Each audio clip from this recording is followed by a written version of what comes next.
Hello and welcome to ABC of News. Today we are going to analyze the great space race, how India denied the odds to become a space power. Imagine a country just a few decades after gaining independence attempting to reach for the stars, not with a massive budget or a military industrial complex, but with bicycles and bullock carts. This is the most unbelievable origin story of India's space program, a tale of ambition, adversity, and a quiet defiance that transformed a nation's destiny. This is not just a story of rockets and satellites. It's a story of an underdog who against all odds rose to become a global leader. It's about how a small group of visionary scientists, starting in a church building in Kerala, built a space agency that would one day put a satellite in orbit around Mars on its first try and land a rover on the lunar South Pole. Achievements that made the world sit up and take notice. The year is 1962.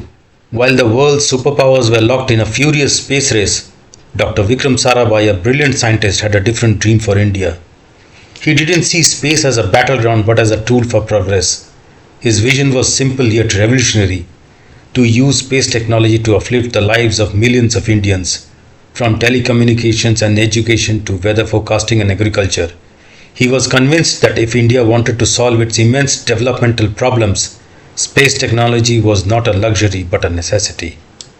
With this mission, the Indian National Committee for Space Research, which is the INCOSPAR, was formed.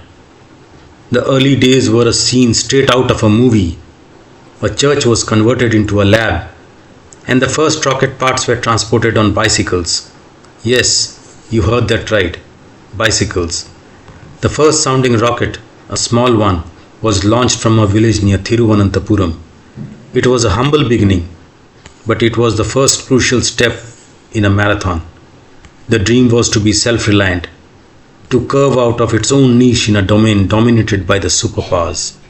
The real shot in the arm came in 1975 when India, with crucial support from the Soviet Union, launched its first satellite, Aryabhata. This was a game changer. It proved India had the technical powers to design satellites, and it was a promise of things to come.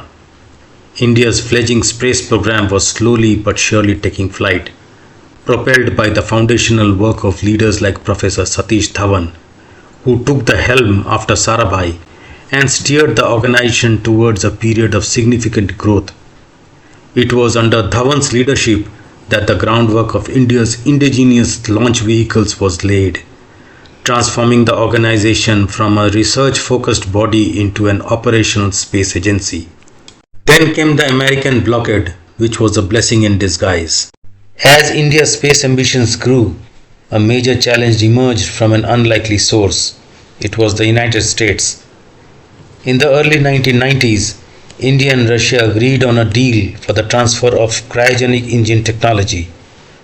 This technology was the holy grail for ISRO, as it would enable them to launch heavier vehicles into the geostatory orbit, a critical step for modern telecommunications and weather forecasting. But the US saw things differently.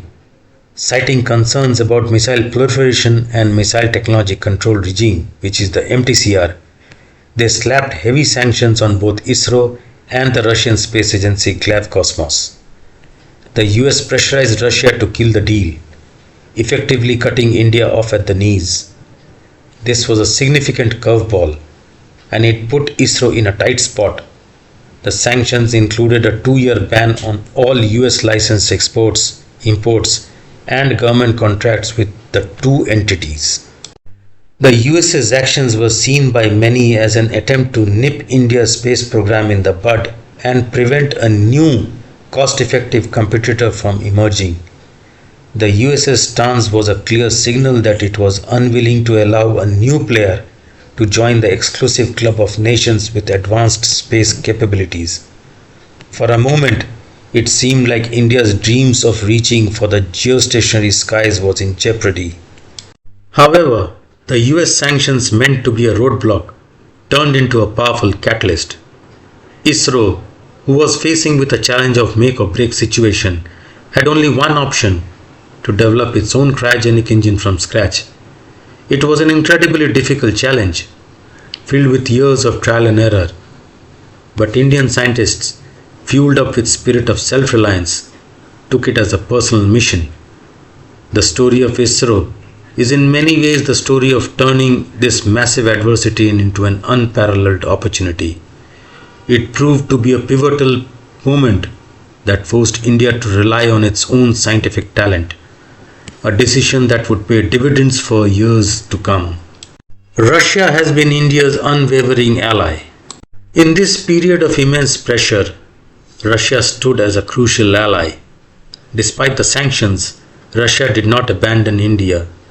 While they couldn't transfer the technology as originally planned, they provided ISRO with 7 fully built cryogenic engines. This act of friendship gave ISRO the crucial breathing space it needed. It allowed them to proceed with the initial geosynchronous satellite launch vehicle, which is the GSLV, missions while their own indigenous engine was under development. This was more than just a business transaction. It was a demonstration of deep-rooted strategic partnership. Russia's support, from the early launch of Aryabhata to the flight of the first Indian cosmonaut Rakesh Sharma aboard a Soviet Soyuz spacecraft, was a lifeline that helped India hit the ground running in its quest for space sovereignty. The knowledge transfer, technical training, and collaborative projects from the Soviet era and later Russia was foundational in ISRO's capabilities. The partnership allowed India to bypass some of its early, time-consuming stages of development and focus on perfecting its own technology, effectively fast-tracking its progress. The US sanctions ultimately were a blessing in disguise. They hardened ISRO's resolve and forced it to become a master of its own destiny. The results have been nothing short of spectacular. The PSLV workhorse, ISRO's Polar Satellite Launch Vehicle, which is the PSLV, became the organization's workhorse, known for its reliability and cost effectiveness. In 2017, it made history by launching a record-breaking 104 satellites in a single mission, showcasing India's ability to handle complex and high-volume launches. The world was amazed at the efficiency and a shoestring budget of India's space missions, which made ISRO a top contender in the global commercial launch market. Mars and the Moon. ISRO's interplanetary missions captured the world's imagination. The Mangalyaan mission, India's Mars orbiter mission, was a landmark achievement. It was launched on a budget so low that it was famously cheaper than the Hollywood movie Gravity. It made India the first nation to reach Mars on its very first attempt, an achievement that cemented ISRO's reputation as a leader in cost-effective interplanetary exploration. The recent success of Chandrayaan-3, which made India the first country to land near the lunar South Pole, has been another massive feather in ISRO's cap. The list of names who made this possible is a pantheon of Indian heroes. Dr. Vikram Sarabhai, the visionary, Professor Satish Dhawan, the quiet leader, Dr. APJ Abdul Kalam, the missile man, who helped build India's first indigenous rocket, Professor UR Rao, who laid the groundwork for advanced satellite technology, Dr. K. Kasturi Rangan, who operationalized the PSLV, G. Madhav Nair, who oversaw the historic Chandrayaan-1 mission, Dr. K. Sivam, the rocket man who brought Gaganyaan to life. Today, ISRO is a commercial force. Its commercial arm, New Space India Limited, which is NSIL, is launching satellites for countries across the globe, competing with the likes of NASA and SpaceX.